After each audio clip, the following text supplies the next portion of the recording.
everyone, welcome to Krishna Kalaratri channel.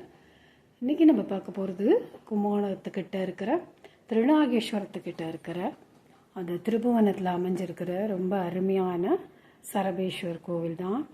இந்த கோவிலில் வந்தால் ஒரு அருமையான பழமையான மிகவும் பெரிய கோவில்.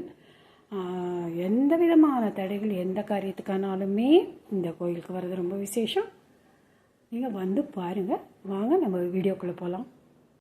சரபேஸ்வர் கோவில் நுழைவாயில் பாருங்கள், அந்த நம்பகரேஸ்வரர் அந்த ஈஸ்வரோட உருவம் பக்கத்துலேயே சரபேஸ்வரர் தெரியறது. ஒரு இது பறவை மிருகம் ப்ளஸ் மனித மூணும் சேர்ந்தது தான் அந்த சரபேஸ்வரோடது. இந்த அவதாரம் எடுத்தது நரசிம்மரோட உக்ரத்தை தணிக்கங்கிறது எல்லாருக்குமே ஆல்மோஸ்ட் தெரிஞ்ச விஷயம். இதில் நிறையா ஸ்டோரியெல்லாம் இருக்குது. இந்த கோவிலில் நிறைய அதிசயங்கள்லாம் இருக்குது. நேரம் பார்த்தா தெரியும், நல்ல ஒரு வைப்ரேஷன்.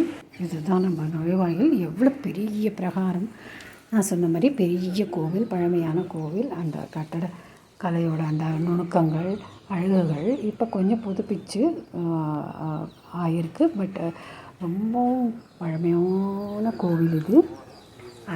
ரொம்ப நல்ல பெரிய பிரகாரம். இது தட்சிணாமூர்த்தி சந்நிதி அந்த சைடில் இருக்கிறது.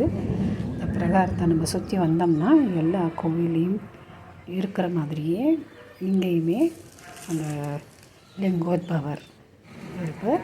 லிங்கோத்பவருக்கு அப்புறம் நம்ம சுற்றி பிரகாரத்தை சுற்றி வரும் பொழுது அங்கே துர்கை அம்மன் சந்நிதி, அதுக்கு தப்பிலே சண்டிகேஸ்வர்.